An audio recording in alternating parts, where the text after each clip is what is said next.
Hey guys, this is our hotel. This is where we are staying right now. Each and every detail from breakfast to the presidential suite and the swimming pool.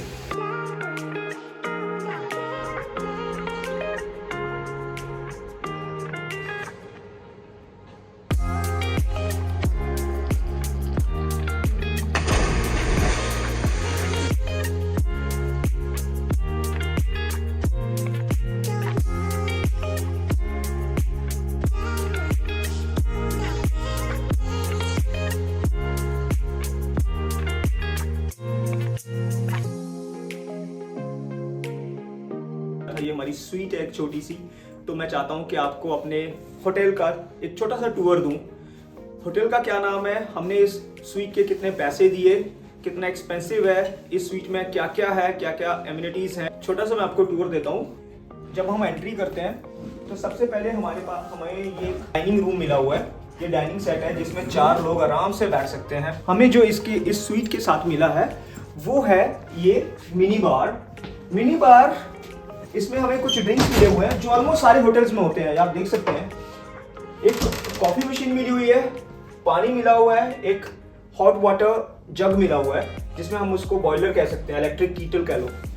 3 गिलास मिले हुए हैं क्योंकि हम 3 लोग हैं तो उन्होंने 3 ही गिलास रिजर्व करके रखे हुए हैं और 3 कॉफी कप्स है। दूसरा जो पार्ट है ये बच्चों का रूम है। यहाँ 2 लोग बड़े आराम से सो सकते हैं और बच्चों के लिए अलग से एक प्राइवेट टेलीविजन मिला हुआ है, एक छोटा सा टेबल मिला हुआ है।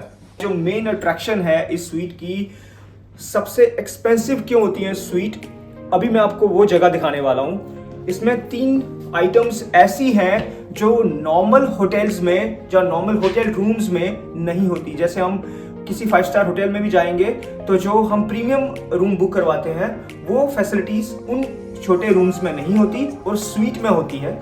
तो ये हमारा है मास्टर बेडरूम, इसके साथ भी बालकनी है, आप देख सकते हैं। ये बालकनी है इसके साथ। अगर मैं खोलूंगा तो मैं बाद में दिखाता हूँ आपको। ये देख लीजिए, लाइट्स है। इसका जो टेलीविजन है प्राइवेट है, अलग से हमें टेलीविजन मिला हुआ है। काफी स्पेशियस है, काफी जगह है। अगर एरिया की बात करें तो खाली जो बेडरूम है इसकी स्पेस 21 स्क्वायर मीटर है। खास चीज मैं आपको दिखाने जा रहा हूँ वो है jacuzzi.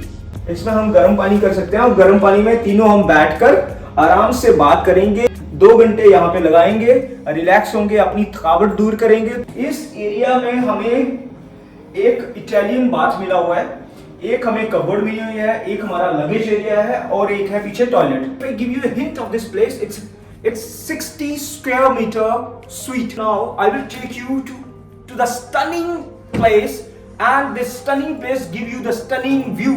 So let's see. That is a balcony. It's a kind of terrace.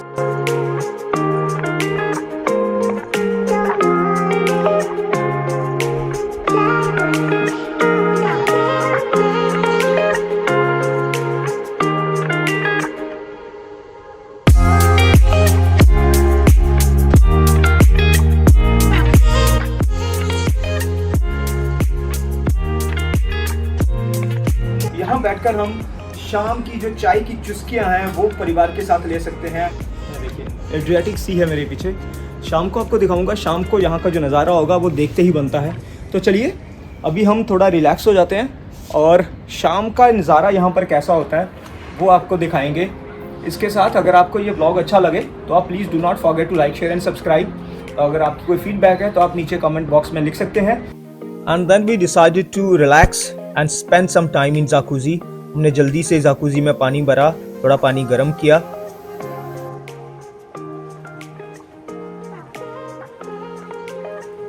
सबसे पहले सूफी जाकूजी में बैठ गई और उसने 10-15 मिनट स्पेंड किया और फिर बारी थी मेरी। मैंने अच्छे से जाकूजी में नहाया, गर्म पानी में रिलैक्स किया, थोड़ा सा शावर लिया और अपनी जो थकावट थी वो दूर की और 10-15 मिनट तक मेरी थकावट बिल्कुल दूर हो गई थी।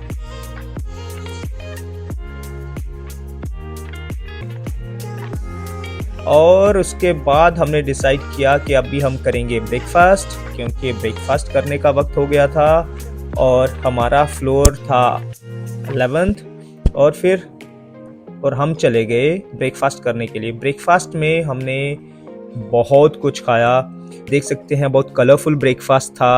हम वेजिटेरियन हैं तो हमने जो वेजिटेरियन ऑप्शंस थी सिर्फ वेजिटेरियन ऑप्शंस ही उठाई, जो वेजिटेबल थी वही उठाया। हमने मशरूम लिए, एवोकाडो लिया, कुछ फ्रूट्स लिए, नट्स लिए।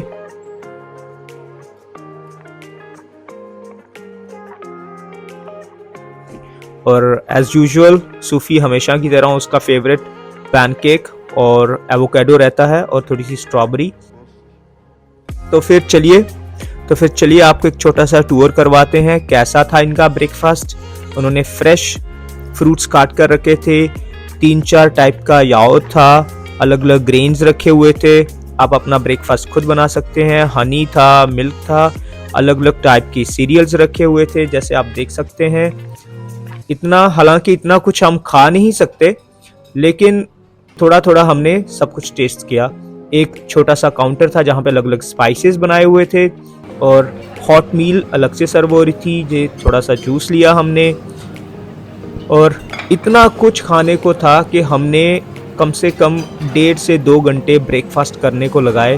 तो आप इमेजिन कर सकते हैं कि हमने कितना कुछ खाया होगा।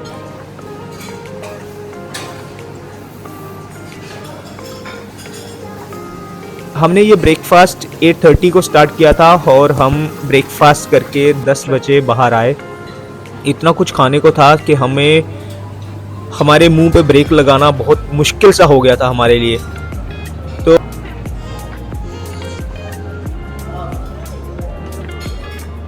और फिर टाइम था शहर को फिर से एक बार एक्सप्लोर करने का। कुछ ऐसी जगह, एक पेनोरमिक व्यू है, यहाँ से पूरा शहर दिखता है। उस पेनोरमिक व्यू पे जाने का टाइम था और वहाँ पे हमें 3-4 घंटे स्पेंड करने थे। तो इसीलिए फिर ब्रेकफास्ट करके हमने डिसाइड किया कि हम पेनोरमिक व्यू की तरफ चलेंगे। तो चलिए आगे आपको पेनोरमिक व्यू का नज़ारा दिखाते हैं वो कैसा था।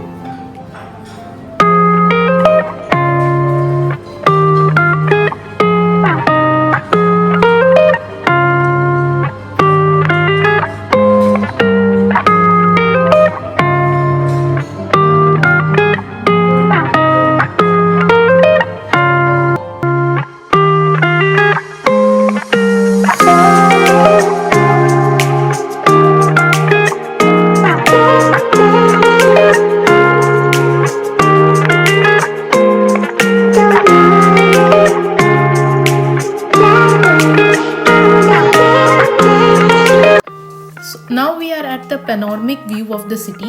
यहाँ से this is also the highest point of the Dubrovnik city. यहाँ से शहर का बहुत खूबसूरत नज़ारा दिखता है। एक तरफ बहुत सारे खूबसूरत आइलैंड्स हैं और दूसरी तरफ हमारा होटल आपको दिखाई दे रहा है। इस पॉइंट पे आने के लिए आपको केबल कार लेनी पड़ती है जिसका अराउंड रिटर्न टिकट है 27 यूरो। अभी तक की जो हमारी वेकेशन रही है ना, सबसे अच्छी वेकेशन दुब्रोवनिक की रही है, क्योंकि यहाँ पर एक तो होटल बहुत अच्छा मिल गया और दूसरा इनका अपना प्राइवेट बीच है। यहाँ पर हम आराम से नहा सकते हैं। तो हम यहाँ पे नहा सकते हैं, कोई इशू नहीं है। ज़्यादा क्राउडेड भी नहीं है ये बीच और पब्लिक बड़ी कूल है, एकदम शांत लोग हैं। 2-3 चीज़ें मैंने नोट की हैं कि हम क्या कर रहे थे, हम एक शहर में 3 दिन काट रहे थे, फिर एक शहर में 4 दिन काट रहे थे। फिर मुझे लगा कि इस शहर में हमें 2 या 3 दिन नहीं, हम एक ही शहर में 4 दिन काटने चाहिए थे। उसका ये फ़ायदा होता है कि आप फुली रिलैक्स हो सकते हो और पूरी आप एनर्जी रीगेन कर सकते हो और शहर के बारे में आपको जानने के लिए बहुत कुछ मिलता है। तो इसीलिए अगर आप वेकेशन पे जा रहे हो या प्लान कर रहे हो तो यही करना चाहिए। कम से कम 3 to 4 नाइट्स उस शहर में आपको ज़रूर रहना चाहिए ताकि आप शहर को थोड़ा और एक्सप्लोर कर सको। तो हमने यहाँ पे 3 डेज़ लिए हुए हैं। तो नेक्स्ट टाइम जो हमने इस टाइम जो हमने मिस्टेक की है, कोशिश करेंगे कि नेक्स्ट टाइम उसको ना रिपीट करें। We was so much tired but still after having some dinner हमने डिसाइड किया कि हम बिलियर्ड्स खेलेंगे। थोड़ा सा टाइम हमने बिलियर्ड्स रूम में स्पेंड किया, वहाँ पर एक गेम खेली और फिर हम चल दिए कैसीनो देखने के लिए। कैसीनो में बच्चों की एंट्री अलाउड नहीं थी। बहुत शानदार कैसीनो था। वहाँ पे लोग लाइव बेट्स लगा रहे थे, पैसे रखे हुए थे जो मैंने खुद देखे। फिर हम चल दिए अपने रूम की तरफ। रात के 10:30 बज रहे थे, हम टोटली थक चुके थे। इसका ब्लॉग हम यहीं पे रैप अप कर रहे हैं, तो कल मिलते हैं कल की सुबह। तब तक के लिए आप अपना ख्याल रखिए। Bye bye.